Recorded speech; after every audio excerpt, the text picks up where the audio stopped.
Hello and welcome to all you life learners. Thanks for tuning in. How do you feel about advocacy?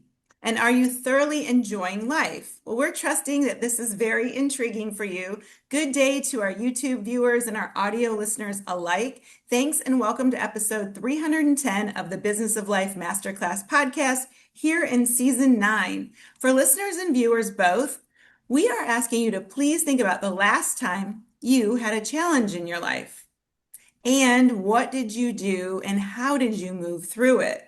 Since Barb and I are all about moving through life in style with resiliency, today's episode on the Business of Life Masterclass is on having a full life while being an advocate for yourself and for others. So hello again, Debbie Lundberg, performance and mindset coach with Presenting Powerfully.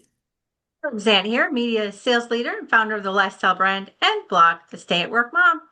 So Debbie, who is our guest that can show us ways to have all of our energy pointed in the advocate's direction? Yes. Well, Barb, he's a community manager at Raptive with more than 17 years of community building experience, including leading community at HuffPost.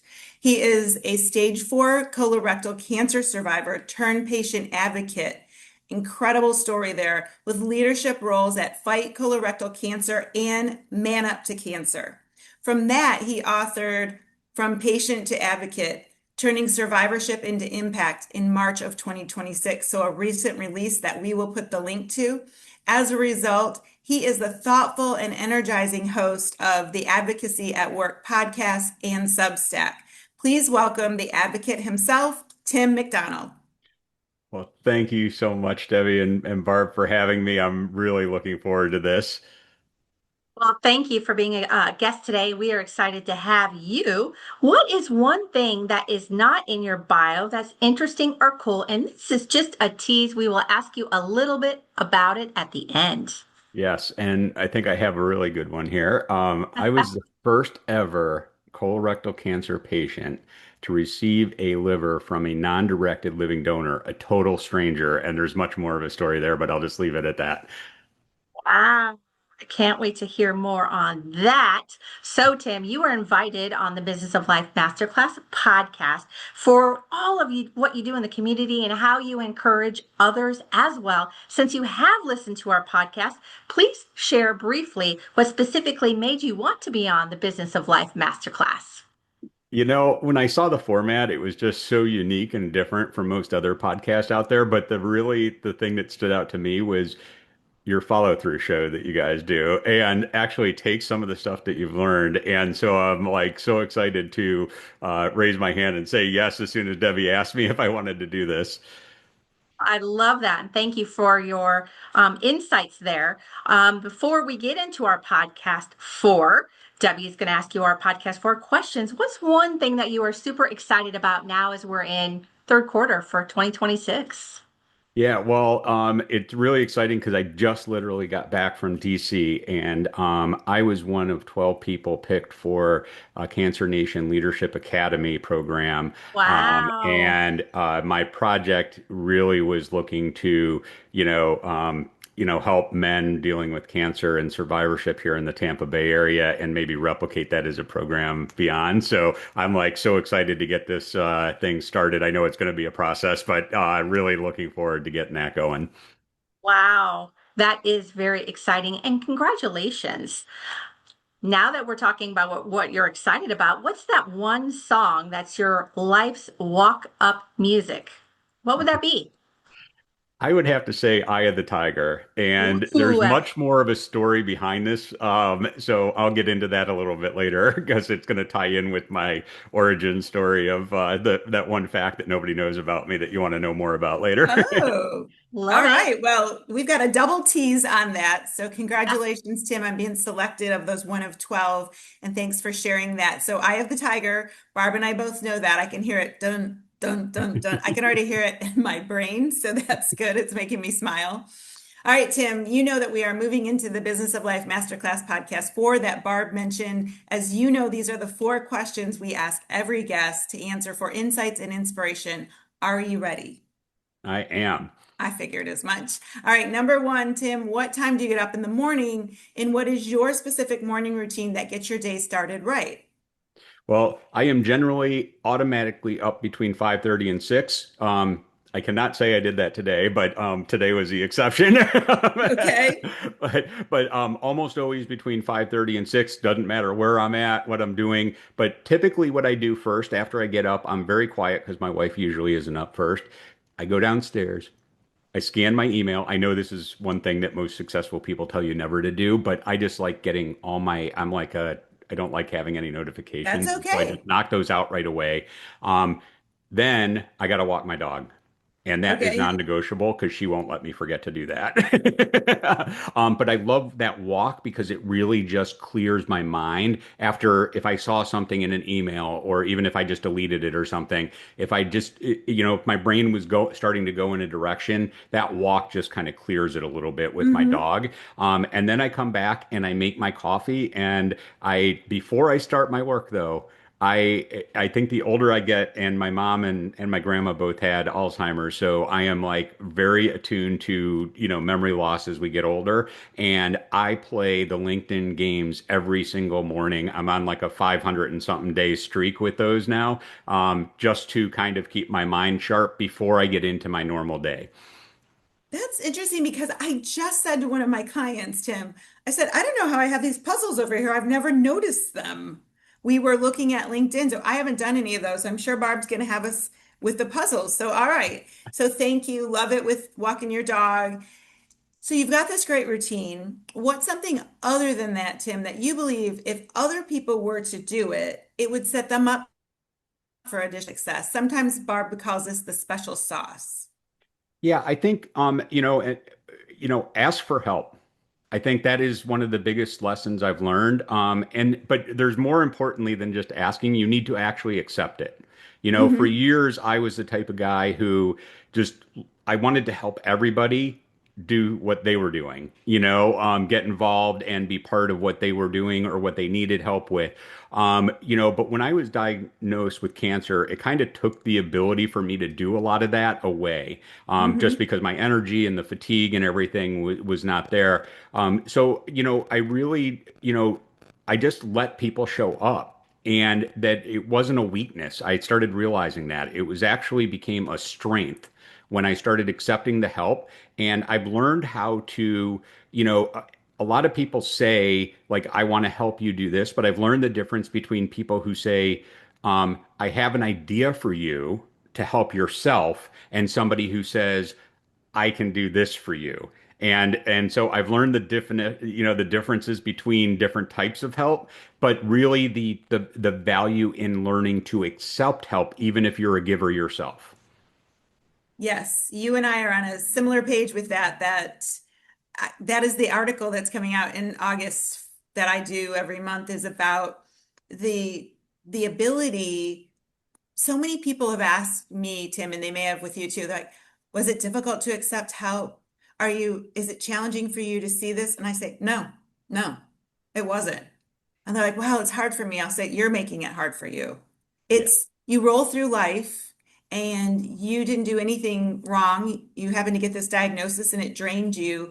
And what a great message for Barb and me. What a great message for our life learners, who are our listeners and viewers. It is so important. And there's no award at the end if you don't let people help you. You're just exhausted. No, So, and I don't recommend getting cancer in order to learn that lesson. Do it without, no. just I went through it, so you don't have to. Yes, Tim went through. I don't recommend losing your home and all your belongings except for your clothes. I'm with you. I'm with you. So Tim and I are on a similar page here. I'm sure Barb agrees. All right. So number three, Wholeheartedly. thank you for that. Who or what has been the biggest influence in your life, Tim? All the success and how you continue to advocate for so many still in many different ways now that you're moving through this phase of your life. Really importantly, what have you done with that influence, please? Yeah, I really can't name a person, but I'm going to name my men's cancer group, Man Up to Cancer. Okay. I joined them right shortly after I was diagnosed, within weeks after I was diagnosed. And, the one fact that I knew about stage 4 colorectal cancer is you have a 13% chance of living for 5 years. And most professionals were not even giving me more than 3 years to live.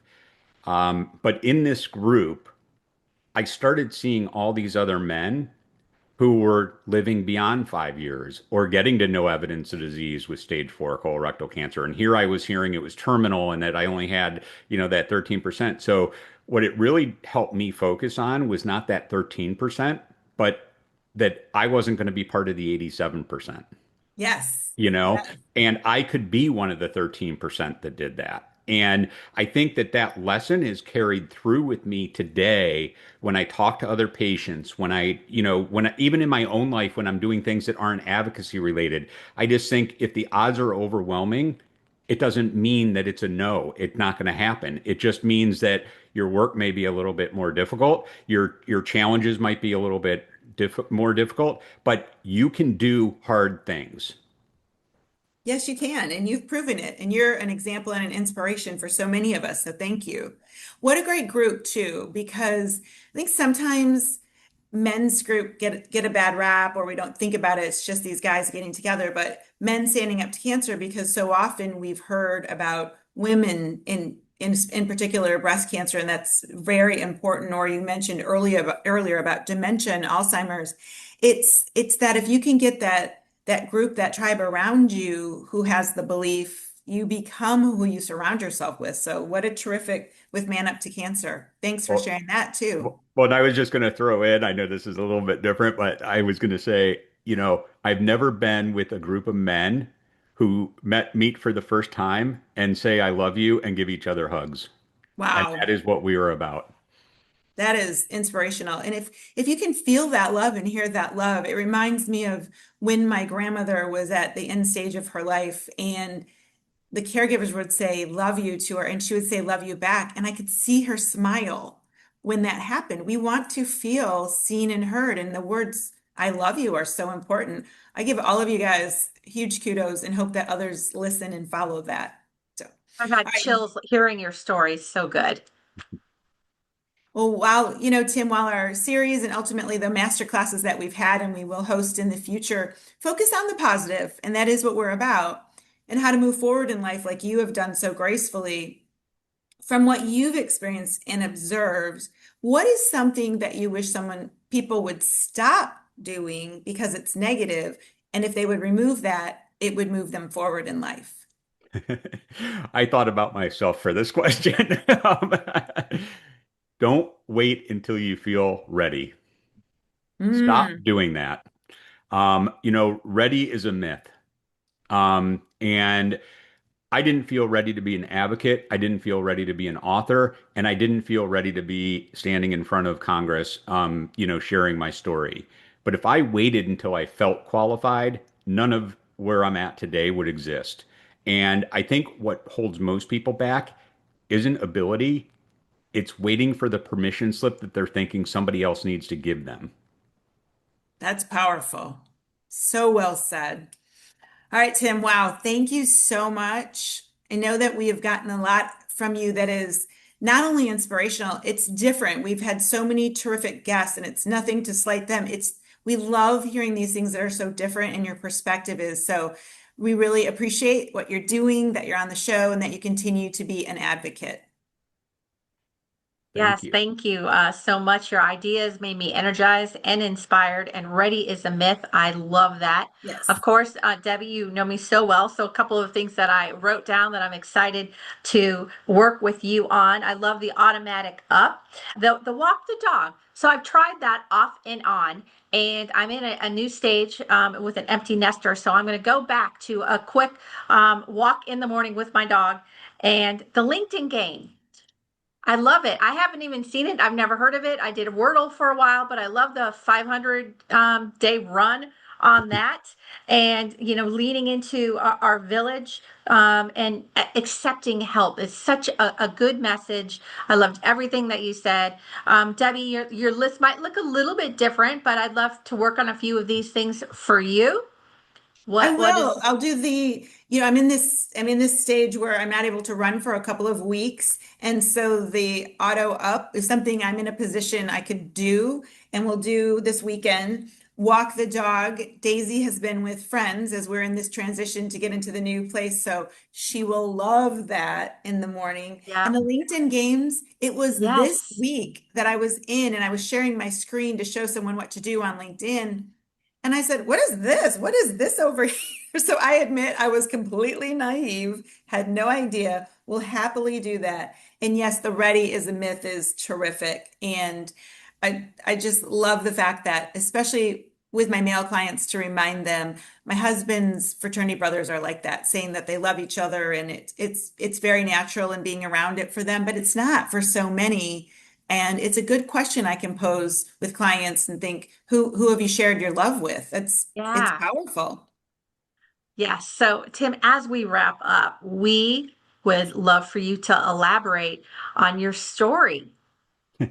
Well, yeah, that one thing I teased twice, that I was the first First colorectal ever. cancer.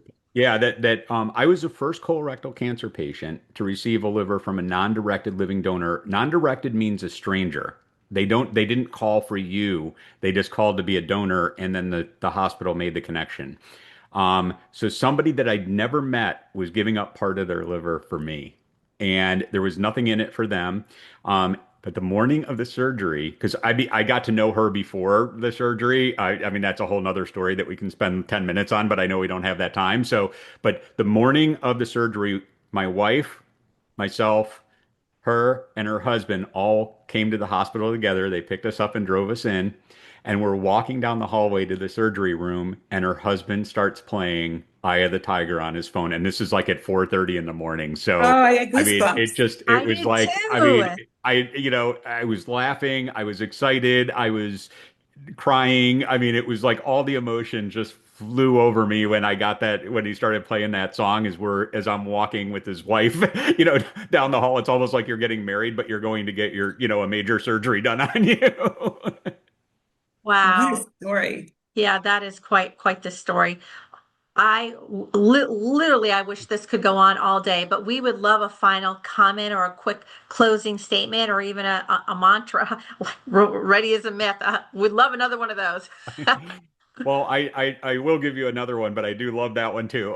But I think that one thing that I've learned through my diagnosis and getting into advocacy is that the wound becomes the wisdom and the wisdom becomes the work. Will you say that one more time? The wound becomes The the wisdom wisdom, and the and the wisdom becomes wisdom the becomes the work. work. Wow. That is another Timism. Good. We call it a McDonaldism, but that's a common name. We're going to give you Timism, or we could give Tim McDonaldism, and it'd be one word, becomes the work. Oh, wow.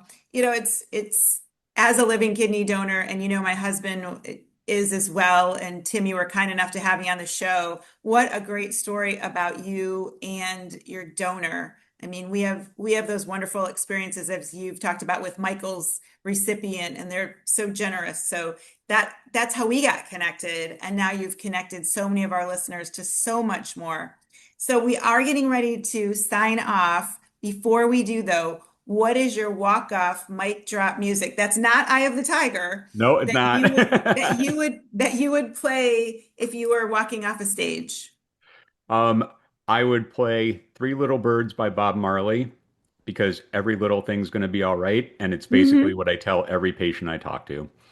Ah, wow. Three Little Birds by Bob Marley. So this is an unusual one where we knew both the songs because you knew both the songs too, Barb, right? First time ever, I think. Could be. Well, thank you so much, Tim. Thank Thank you, you. Tim. What a pleasure.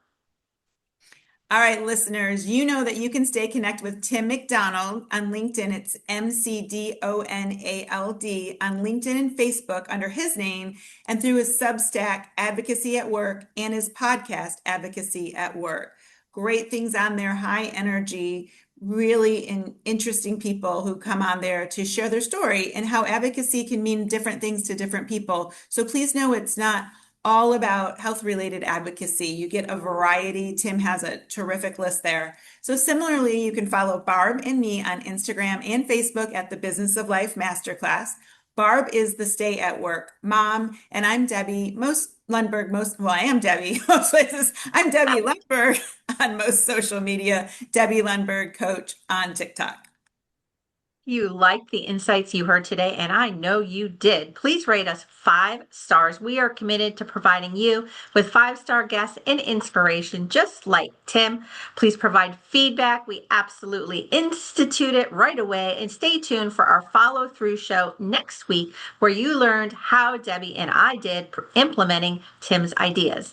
Thank you for joining us for this episode of the Business of Life Masterclass, the podcast for successful people embracing every chance to accomplish and experience all you can in business and in life. Listen, choose, do. Thank you. Thank you.